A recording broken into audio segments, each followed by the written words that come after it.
Dice Foucault, cuando estoy ante la clínica, ustedes saben que la palabra clínica viene de mirada, la mirada médica. Cuando estoy frente al médico y el médico me mira serio y está revisando mi ecografía, y mira mi ecografía y me mira de arriba a abajo, yo siento que estoy al borde. Y de repente le digo, doctor, ¿qué pasa? Y aquí ¿qué? Y en realidad necesitamos otro estudio. Allí ya, otros estudios, ¿por qué? Es decir, fíjense ustedes el poder no solo de la mirada médica, sino el estatus social que tiene el médico. El poder que tiene socialmente. El abogado. ¿Saben ustedes lo que es un telegrama colacionado?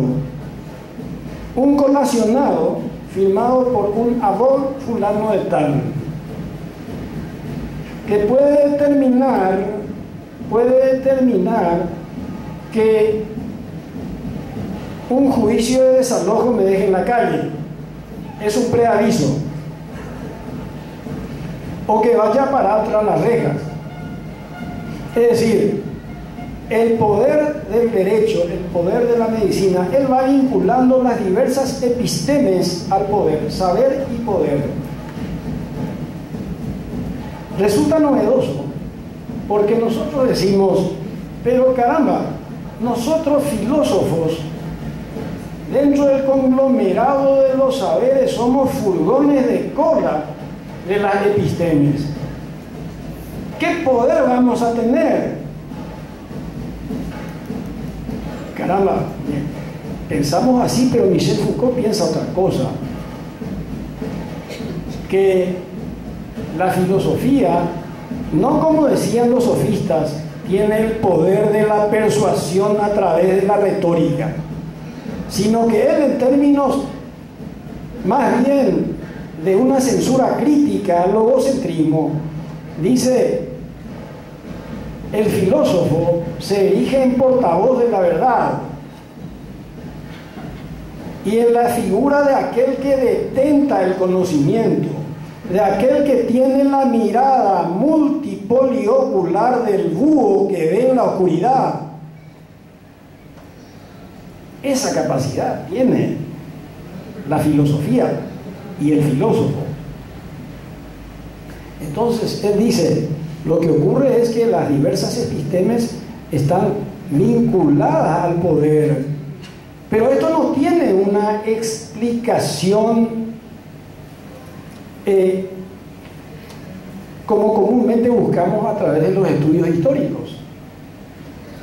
No tenemos una fuente de un relato histórico a partir del cual poder comprender cuándo y cómo surge la religión, por ejemplo, como plantea Nietzsche, y Foucault lo recoge.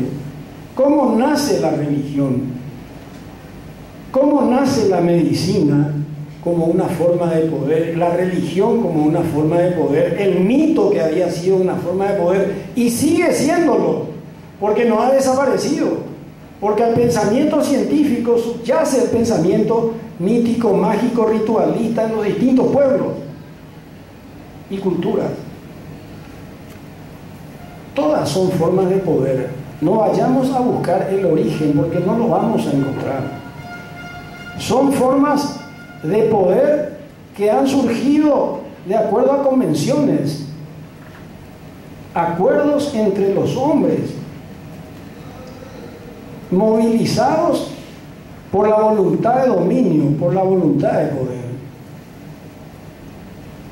Es decir, se percatarán que los ejes temáticos de Michel Foucault son la crítica al logocentrismo, la disolución del sujeto, básicamente, la explicación de las epistemes como epifanías del poder, como manifestaciones del poder.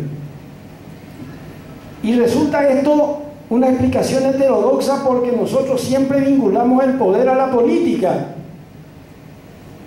Pero en tono desafiante, Michel Foucault nos dice que no hay ninguna explicación filosófica acerca del poder que no sea política, porque todas las epistemes han surgido con intenciones políticas, incluida la medicina, el derecho, la filosofía.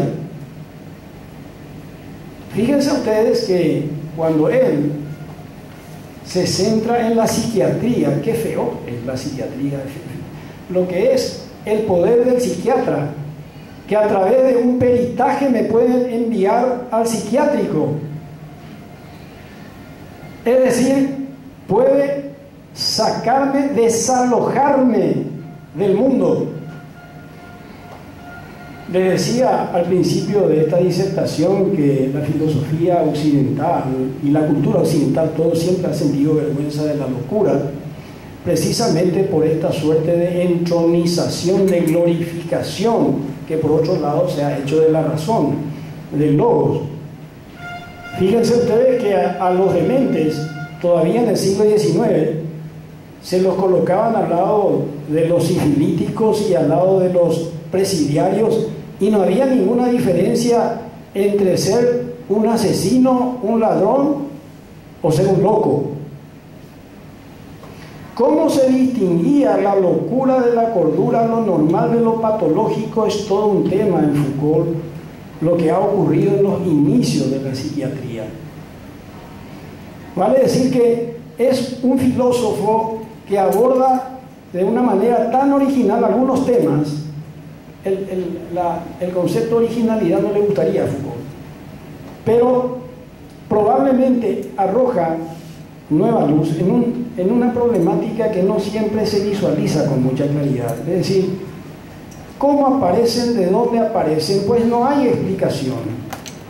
A nosotros nos han enseñado los filósofos griegos que debemos filosofar, el gran estagirita Aristóteles, buscando las causas primeras y fines últimos de las cosas a través de la razón. Pero en Foucault no hay causas primeras ni fines últimos, porque no hay origen, ni hay telos, no hay fin. Sencillamente eso se va dando como producto de la voluntad de poder, del poder y de las diversas epistemes que van apareciendo en la historia, constituyéndose en la autoridad epistémica de la época. Cuando aparece la psiquiatría, curiosamente aparece como un modelo penitenciario, algo parecido, que él nos recuerda y que se llama el panóptico. El panóptico es una cárcel en forma circular, donde las celdas están yuxtapuestas y hay una torre de control donde están los vigilantes que observan a los presidiarios, y los presidiarios a su vez se pueden observar entre sí. Todos están controlados. Lo que Foucault quiere decir es que esta episteme vinculada al poder ha sido siempre un sistema de control social. No encontramos solamente el panóptico en una modalidad o en un modelo carcelario o penitenciario, sino que encontramos el panóptico en la sociedad misma. El panóptico es la moral, el panóptico es la religión, el panóptico es el profesor en el aula. Hay muchos panópticos en la sociedad, hay muchas formas de control en la sociedad, y todas estas formas de control tienen que ver con las epistemes y con el poder. Ahora, cuando Foucault va concluyendo una de sus obras más emblemáticas, que lleva por título Las palabras y las cosas, yo creo que ya hablamos de la importancia de las palabras, de la mediación del lenguaje, y ya hablamos de la imposibilidad de una arqueología de los saberes, de conocer pues los orígenes. Cuando va concluyendo, él va haciendo mención a lo que él llama el nacimiento del hombre y la muerte del hombre. Un fenómeno muy interesante es que Michel Foucault expide su certificado de función al hombre que va a ser enterrado al lado de Dios, a quien ya Nietzsche de quien Nietzsche había anunciado su muerte. Es decir, cuando Nietzsche dice Dios ha muerto, aclara, vosotros los habéis matado, y se dirige a los cristianos. Y dice que el nihilismo no es una doctrina filosófica, sino que el nihilismo es un modo de vida que está marcado por la voluntad de dominio y que ha nacido en el seno de la religión y principalmente del cristianismo. Y que me perdonen todos los religiosos que están aquí, yo no soy ni Foucaultiano ni nietzscheano, pero sí soy apasionado de la filosofía y trato en lo posible de ser objetivo. No estoy defendiendo estas posiciones, pero considero que son lo suficientemente sólidas estas argumentaciones como para despertar la pasión hacia la lectura de estos filósofos. Es decir, ese nihilismo ha traído consigo la muerte de Dios. Cuando aparece la figura del demente, fíjense, Así habló Zaratustra es una de las obras claves de Nietzsche, donde aparece, como en otras obras también, la figura del loco. El loco, que es muy cuerdo, le dice a la gente: ¿queréis saber dónde está Dios? Está sepultado allá, y le muestra un templo. Le dice: ese es el lugar donde vosotros habéis sepultado a vuestro Dios. Es decir, tengan en cuenta también que la religión, al lado de la filosofía y las grandes epistemes, se ha constituido siempre en un espacio de poder, en la historia, y de mucho poder. Entonces, esto lo ve con mucha claridad Michel Foucault, basándose también en su relectura de Nietzsche. Cuando habla de la muerte del hombre, hace también referencia a la decadencia que naturalmente iría teniendo el humanismo, y que lo vemos hoy estamos en una situación en la que vemos la crisis del humanismo de diversas maneras.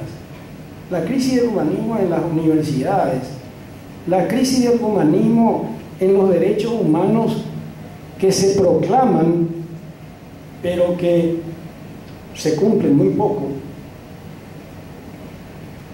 El descreimiento en los valores humanos,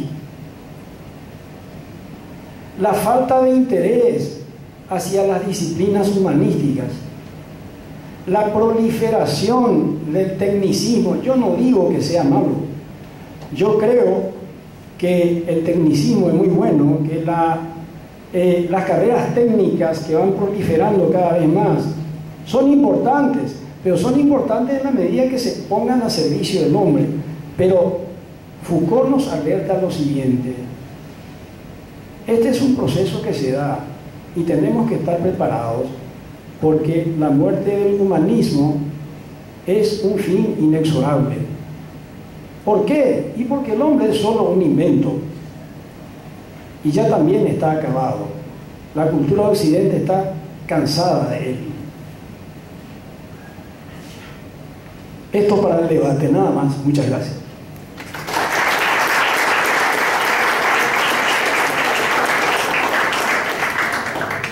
Bueno, muy bien. Es el momento de preguntas, aportes, participación.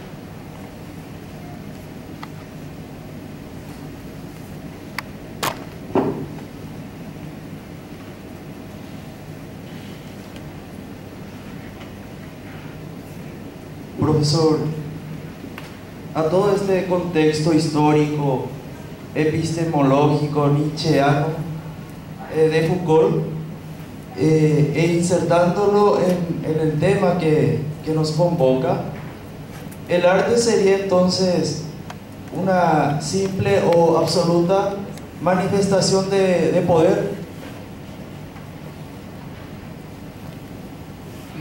Bien, yo no quiero violentar el pensamiento de Foucault en el contexto del arte. Diría yo que el arte es también una episteme.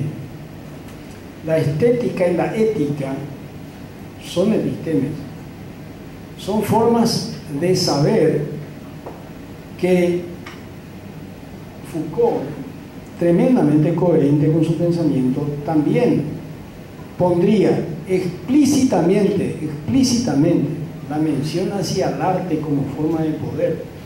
No podría darles un ejemplo desde Michel Foucault, pero sí les voy a decir que el arte refleja el poder que tiene el hombre para despertar en el otro las emociones.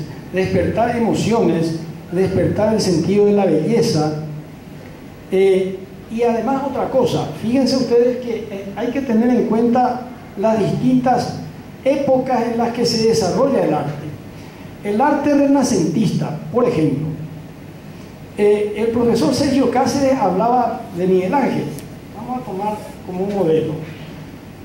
Miguel Ángel, si vemos por ejemplo el juicio final de la Capilla Sixtina, una maravilla, vamos a ver que está centrado su arte, su obra, todavía en un pensamiento teocéntrico,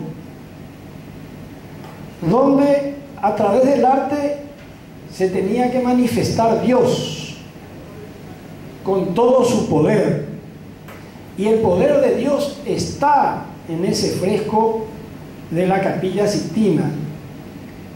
Fíjense ustedes que cómo aparece retratado Dios, con una fuerza, con un poder extraordinario, que cuando Rafael observa eso queda admirado. Cuando lo que ocurre es que Miguel Ángel es un hombre que expresa a través del arte el poder de Dios. Y lo que ocurre también es que Nietzsche dice que el poder de Dios no es más que la glorificación del hombre a través del arte. No sé si me explico. Es el hombre quien se entroniza a través del arte. Entonces, no es el arte en sí, es el hombre. Entonces, si es que el hombre se entroniza y se glorifica a través de la religión y poniéndose en un altar, y curiosamente ese Dios es antropomórfico, también ocurre con el arte. Y podemos dar explicaciones teológicas y decir que no, es lo contrario, el hombre es imagen y semejanza de Dios. Y podemos decir también lo contrario. Pero en el arte se refleja eso. Y podemos tomar como un modelo el arte renacentista, que es un paradigma de la belleza artística, aunque después vienen otras, en la historia del arte, otras escuelas y corrientes de la estética y del arte que revolucionan todo eso. Es decir, cuando nos encontramos ya con Dalí, nos encontramos con Picasso, ya tenemos que hablar también en Picasso de diversas etapas, y tenemos que hablar del dadaísmo y tenemos que hablar del cubismo, y nos perdemos allí en medio de un laberinto. No sé si es que hay otra pregunta. Con mucho gusto. Sí, quería tomar la última parte, profesor. ¿Qué va a pasar si se efectiviza realmente la muerte del humanismo? ¿No se va a llegar en primer término a la idea de la ilustración, donde el hombre realmente alcance la paz perpetua kantiana? Y si es que va a venir realmente algún nuevo tipo de oscurantismo, más allá del religioso, social, político o lo que fuera. Bien, yo pienso que hay una decadencia del humanismo que probablemente no represente su muerte. Estaba hablando del contexto Foucaultiano. me quiero circunscribir en lo posible al tema de mi locución. Pero también puedo decir desde mi perspectiva que considero que un retorno al humanismo se va a producir en un momento dado por imperio de las necesidades mismas de la época. Es decir, los filósofos posmodernos en gran medida siguen esta línea de reflexión que encontramos en Foucault. Es decir, hablan de la modalidad de la cultura actual, del hombre light, del hombre anti-insight, de este hombre consumista, de este hombre que no quiere marcar la cancha, de este hombre que está reñido con la ética del deber,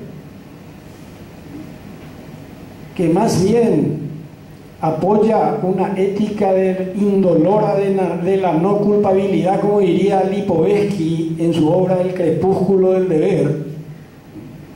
Entonces, en gran medida todas estas ideas que provienen del humanismo están en franca crisis. Considero que por ello los grandes filósofos del hombre en este momento, como Max Scheler, como Zubiri y otros, muchos, en antropología filosófica se puede ver, Martin Buber, Levinas y otros, en este momento no son de los más apetecibles para aquellos que están en la investigación filosófica. Es decir, el tema del hombre no es, en términos orteguianos, el tema de nuestro tiempo. No sé si me explico. Da la impresión que está periquitado, que ha quedado obsoleto, filosóficamente hablando.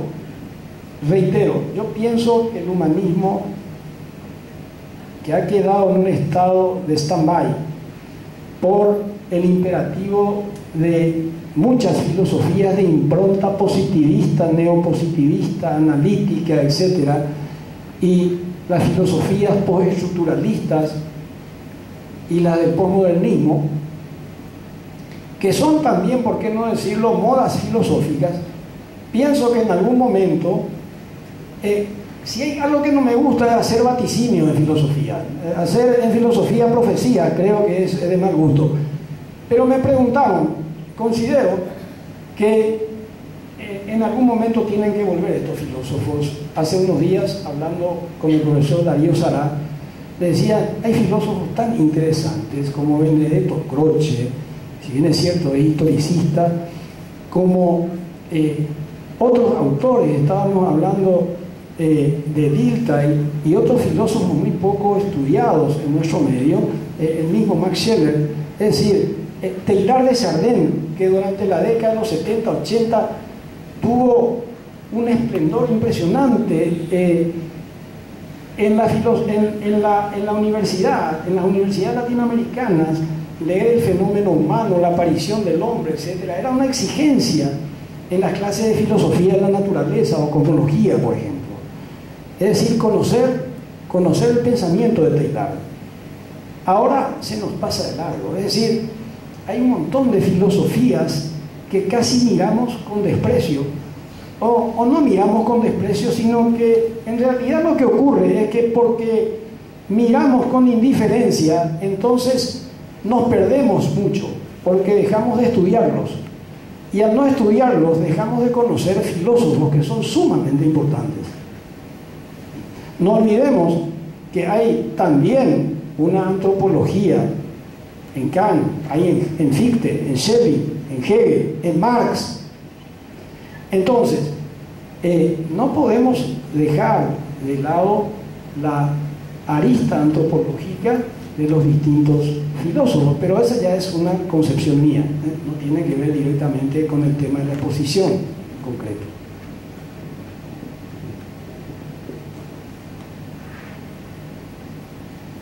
¿Una pregunta más?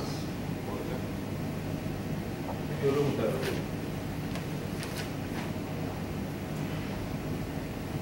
Sería la última también. Profesor, qué medida el pensamiento de Edgar Morin se puede decir que constituye un retorno al problema del hombre? No sé si es pertinente mi pregunta.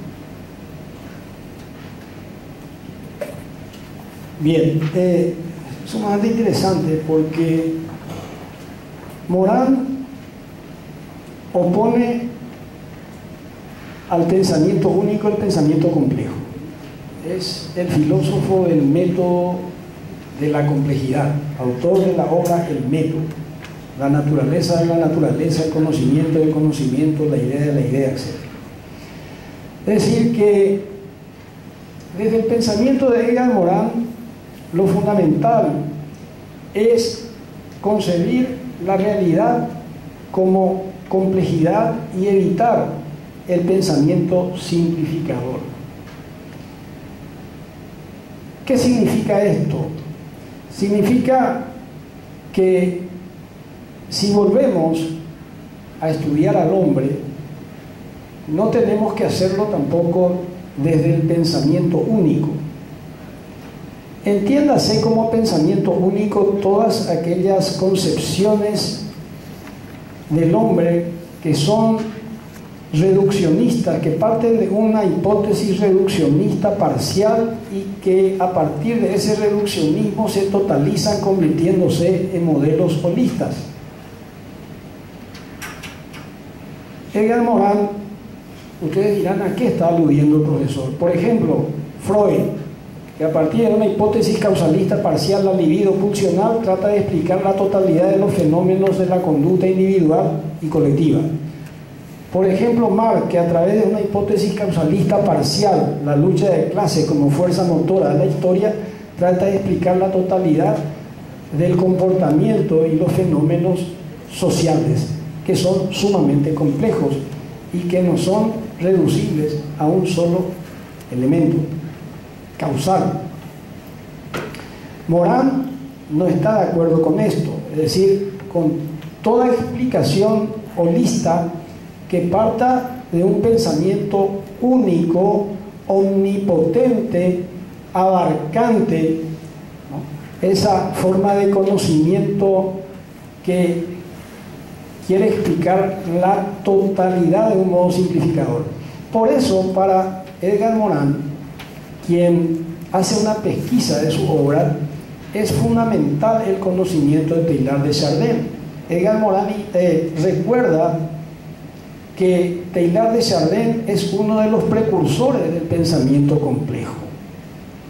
Cuando Teilhard de Chardin habla de la noosfera, la biosfera, habla también de la ley de la complejidad en la evolución, cómo va apareciendo de una forma de vida no pensante en la evolución, va apareciendo el pensamiento. Es decir, se da un proceso de complejización que llama Teilhard de Chardin complejidad, complejización y cerebralización en el proceso evolutivo. Es decir, a partir de Edgar Morin se puede volver al problema del hombre a una antropología, pero no desde un pensamiento único, sino más bien a partir, si a ustedes les parece más familiar, desde un pensamiento de tipo, desde la matriz de Ludwig von Bertalanffy, del tipo Niklas Luhmann, del tipo Humberto Maturana, es decir, un paradigma más sistémico.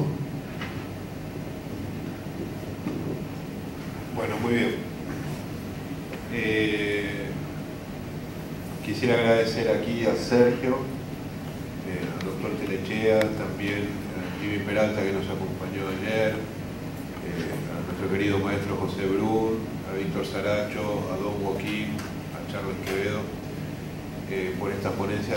Debemos decir que esto es por amor a la filosofía, no hay ningún tipo de retribución, y la verdad es que dar una ponencia de media hora, 40 minutos, supone algún tipo de preparación, de lectura que nos beneficia a todos. Por eso creo que quisiera enfatizar este agradecimiento, que no es una mera formalidad, sino que pretende ser el reconocimiento a un esfuerzo previo que han hecho aquí los colegas y amigos por participar en este evento. También quisiera agradecer a los muchachos de la carrera de filosofía que han sido ese trabajo que no se ve, pero que si no hubiera estado sí se notaría.